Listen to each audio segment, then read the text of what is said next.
So have you ever been in the situation where, let's say you're somewhere, grocery store, market, and you see a beautiful woman walk in, and immediately your mind goes to, wow, she's attractive. I want to get over there and talk to her. But a couple seconds after you make that decision or you have that thought, you have this other thought that comes in the background that says, I can't do this. What's the point? She's not going to like me. I'm not dressed well. She's going to reject me, and it's not going to go well. Well, that's doubt. And in this video, we're going to talk about doubt. Not only are we going to talk about doubt, but we're also going to talk about how to overcome it and how to create a positive expectation that'll get your feet moving so that you can get over there and start to have results. So let's go ahead and jump into it. If you go out to meet women periodically or regularly, I'm sure you encounter this. This is that gnawing voice in the back of your head telling you that you can't do this. She's not going to be attracted. Something bad's going to happen if you go over there and approach her. And all it's doing is really creating this negative energy field in your body that makes you rationalize and reason why you should not get over there and talk to her. Now, the thing about this voice is it's like practice and exercise. The more you exercise that voice and you listen to it and you get power to it, it gets stronger and it gets louder and it gets even more convincing to the point that you don't even want to go out and talk to women at all because the voice is so defeating that it won't even allow you to leave the house or get out the car. We've all been there. I've been there. I'm going to teach you how to overcome it and create a positive expectation so that when you actually see women that you're interested in, you're more inclined to go talk to them versus staying still, rationalizing, and then completely pulling yourself out of the situation, right? We don't grow that way. We grow from stepping into challenge, leaning into where the tension is. So let's go ahead and talk about that. The first step to overcoming doubt is awareness, meaning that you got to realize that the doubt is a program that's been exercised over time, which is why it keeps coming in the back door. Every time you get this brilliant idea to go talk to this girl, even though you know it'll probably go well, actually, even if you see a girl lock eyes with you and you know that she's locking eyes because she finds you attractive or she's curious about you, that voice will still creep in the back door.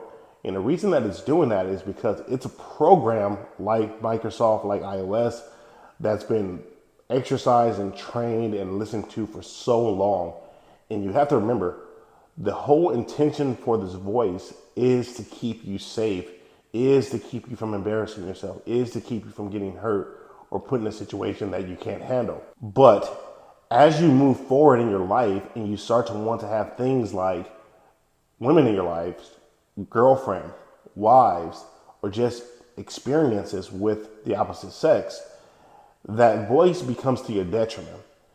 Like it wants to keep you safe, but at the same time, it's keeping you stuck and unhappy, and it's not allowing you to have your basic needs for intimacy and love met. So this voice, again, is very loud, very convincing, and if you try to go against it, it's only going to get louder and tell you how crazy you are. You shouldn't do this. You're going to get hurt. Don't go talk to that girl. Oh my God, she's going to reject you, and everybody's going to see it. And to the point where you're just completely juiced and trained. So the awareness of it is the key part. Being so aware of it that you know exactly when it's going to be prompted. And it's always going to be prompted when you see something or someone that you want to go talk to that's going to be out of your comfort zone. Let's say you're new to approaching women, you're new to meeting women, and you haven't done it or you haven't done it for a very long time. Like let's say since high school or something like that, right? I get a lot of guys who say they haven't talked to women since high school. Now, let's see, you see a beautiful woman in the store, and all of a sudden you're like, okay, I want to go talk to this girl.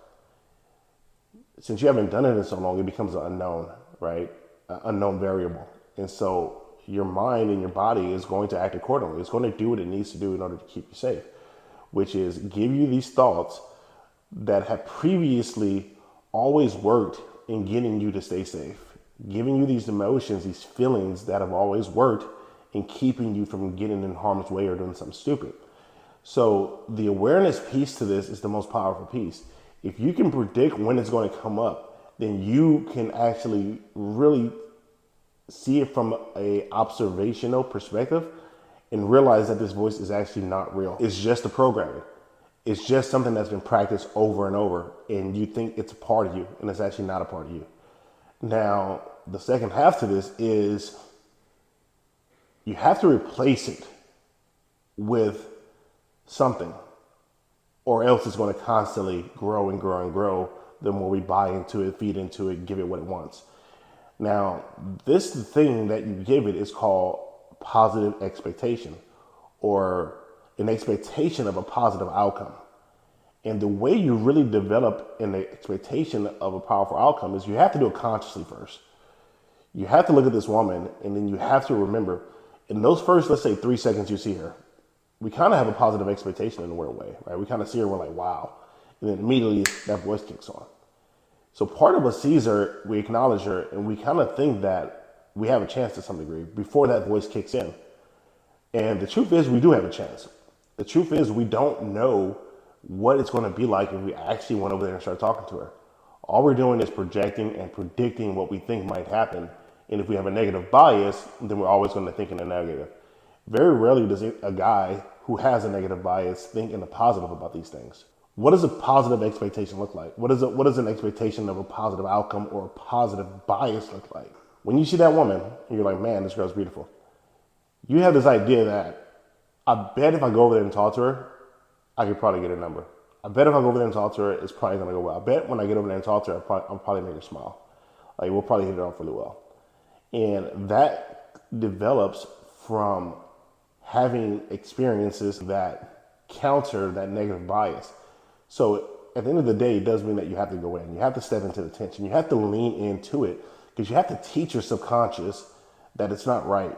You have to teach your subconscious that I don't need to be safe. You have to teach your subconscious that I can have what it is that I want, and it's not always going to mean that I'm going to fail, I'm going to get hurt, or that I'm going to be challenged.